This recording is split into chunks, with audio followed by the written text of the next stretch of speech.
Hello everyone, welcome to our series on world history. In this video, we are going to discuss the American War of Independence. In our last video, we had already seen how Britain had established 13 colonies on the east coast of America, and we did discuss how these 13 colonies eventually fought against the British Empire and that resulted in formation of the United States of America. But what was this war of independence? Why was this fought? What were the issues involved? So let's have a discussion around those topics in this class. Now, in order to understand American War of Independence, we must understand the nature of British American colonies. We must know what was the nature of British American colonies. Now, we discussed that it were the British people who migrated from Britain and settled in this portion of America. But who were these British people? Now, these were those British people who were not so happy with their Sarkar, who were not so satisfied with their government. So, the government encouraged them to settle in America. Government was happy to let go, happy to part ways with its dissatisfied population, with its dissenters. And these people, they were also very happy to part ways with the Sarkar with which they were not very happy. So these people, they came to America and established these colonies. Now, the initial British policy towards these colonies is referred to as that of salutary neglect.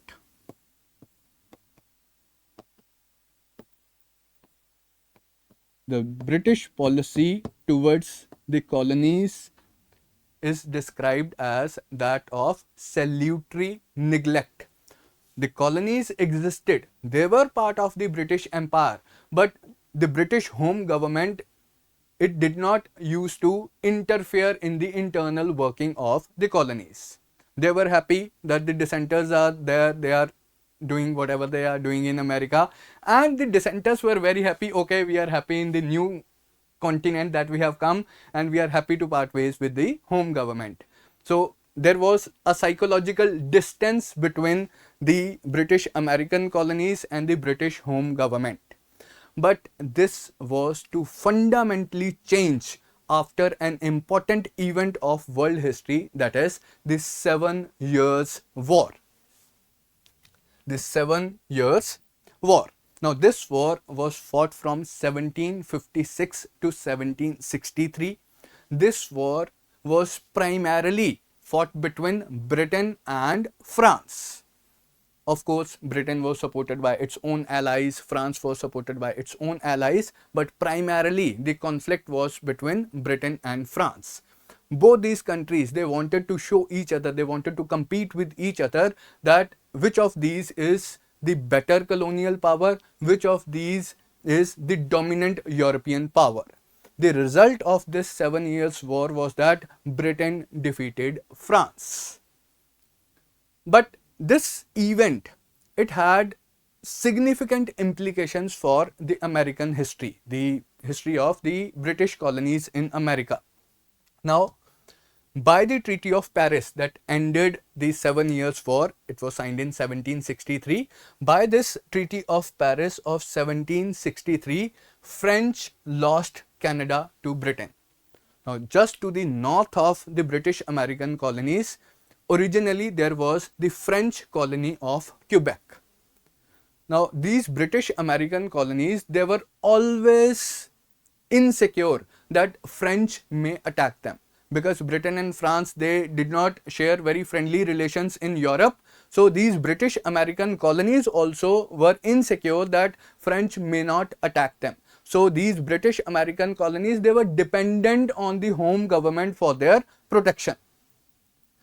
And when the war actually happened, the 7 Years' War actually happened, so the French actually did attack the British American colonies. And who came for the defense of the British American colonies? Of course, the home government came for the defense of the British American colonies, and they successfully defended these British American colonies. Now, what happened after the war was important. The colonies Now, if we see the situation from the point of view of colonies, now the colonies were less dependent on Britain for protection. Earlier, they were always insecure that French may attack them from the north. Now the French are gone. Now they are not insecure. So it made colonies less dependent on the home government for protection.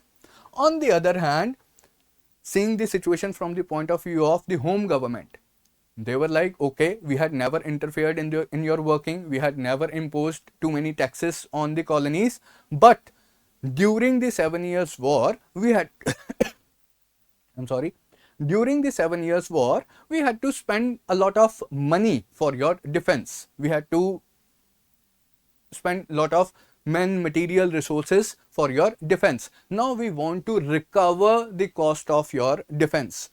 So Britain imposed taxes on colonies to recover the cost of war.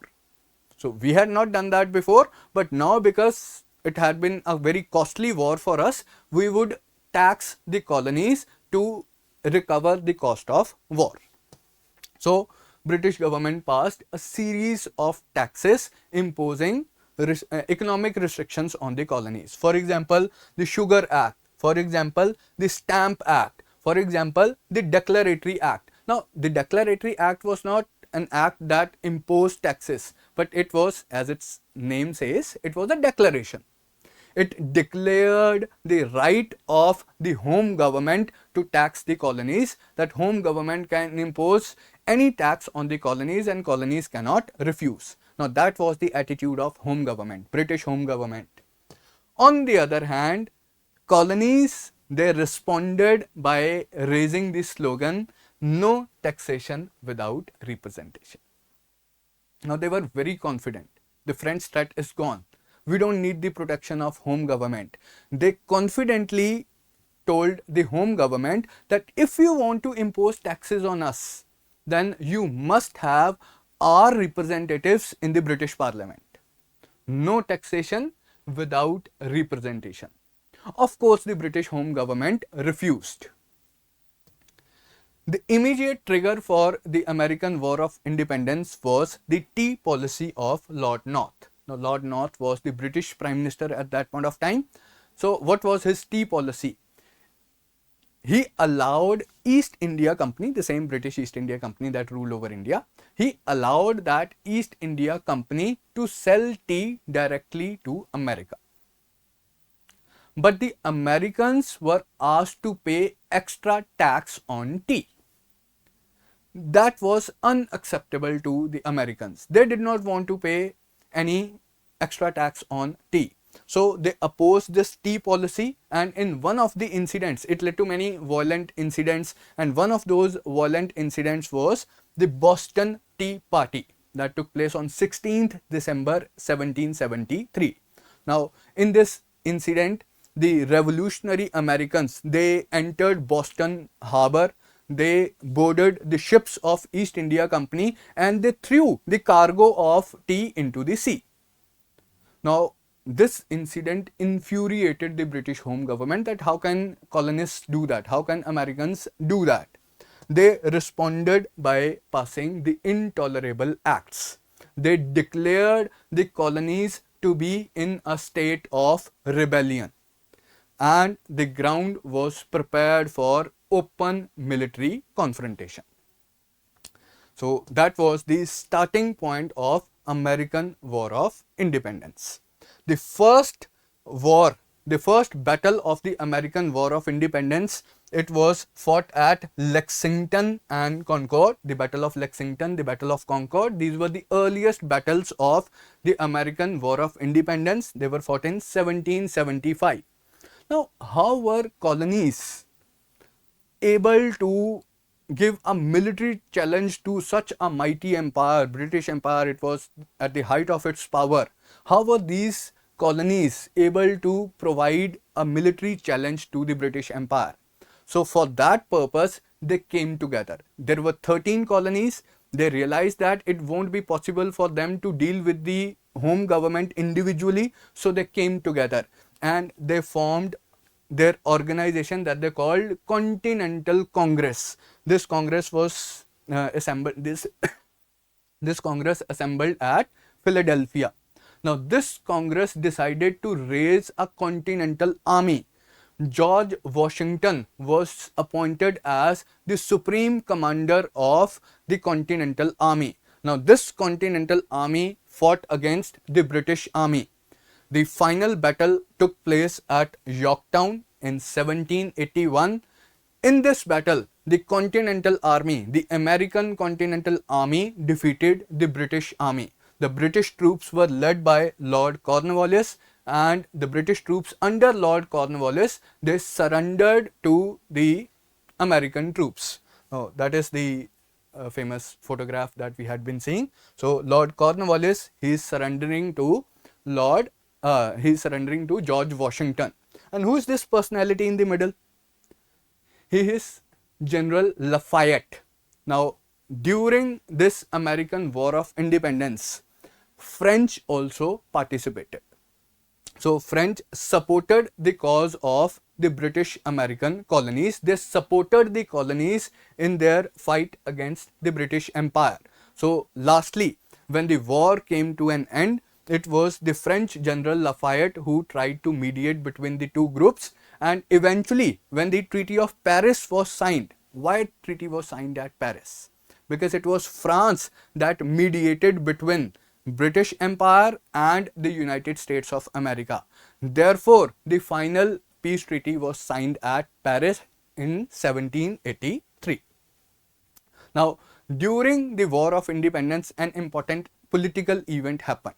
The war was going on, but an important political event, rather a revolutionary political event that happened, was the Declaration of Independence.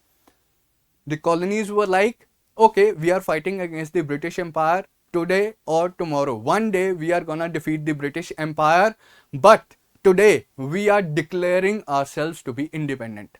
Our War of Independence may continue for 2 years, 3 years, 5 years, 10 years, whatever. But today we are declaring ourselves to be independent. This Declaration of Independence, it was released on 4th July 1776. It is still the national holiday of United States of America. So, like we discussed earlier, so the war came to an end in 1781. It took 2 years to negotiate the peace treaty. The peace treaty on behalf of Americans was negotiated by Benjamin Franklin.